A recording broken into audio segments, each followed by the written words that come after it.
హైదరాబాద్ నగరం మత సామరస్యానికి వేదిక కావున మూసీ నది ఒడ్డున అన్ని మతాలకు సంబంధించిన దేవాలయాలను నిర్మిస్తామని సీఎం రేవంత్ రెడ్డి తెలిపారు.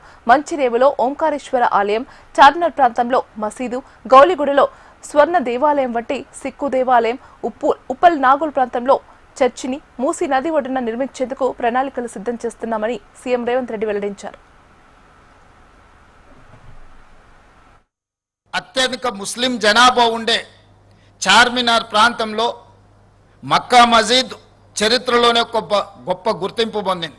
ఆ ప్రాంతంలో ఒక అద్భుతమైన మసీదును నిర్మించడం ద్వారా లక్షలాది మంది ముస్లిం మైనారిటీ సోదరుల యొక్క మత విశ్వాసాన్ని చురగొనే విధంగా, ప్రార్థనలు చేసుకునే విధంగా మూసీ నది పరివాహక ప్రాంతంలో ఒక అద్భుతమైన మసీదును కూడా మనం నిర్మించాలనుకుంటున్నాం.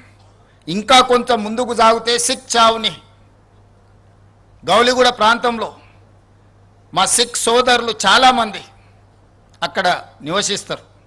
ఆ ప్రాంతానికి ఒక చరిత్ర ఉన్నది.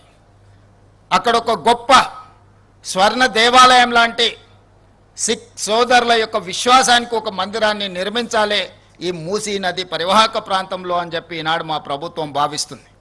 అలా ముందుకెళ్ళిన తర్వాత ఉప్పల్ నాగోల్ ప్రాంతంలో ఒక అద్భుతమైన చర్చ్ను మెదక్లో 100 సంవత్సరాల క్రితం, అంతకంటే ముందే కరువు వచ్చినప్పుడు ఒక అద్భుతమైన చర్చిని ఆ ప్రాంత ప్రజలకు జీవనోపాధి కల్పించడానికి, ఆకలి తీర్చడానికి ఆనాడు ఒక అద్భుతమైన చర్చిను నిర్మించడం జరిగింది.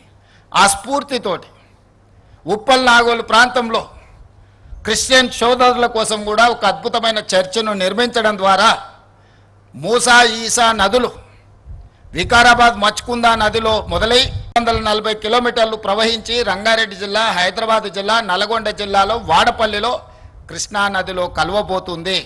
ఇది ఒక సంస్కృతికి, సాంప్రదాయాలకు, ఈ ప్రాంత ప్రజలకు, రైతులకు ఒక అద్భుతమైన పర్యాటక కేంద్రంగా, ఒక అద్భుతమైన వ్యాపార కేంద్రంగా, ఒక అద్భుతమైన ధ్యాన మందిరాలతో, సంస్కృతి సాంప్రదాయాలతో అభివృద్ధి చేయాలని ఈనాడు ఈ కార్యక్రమాన్ని చేపట్టడం జరిగింది.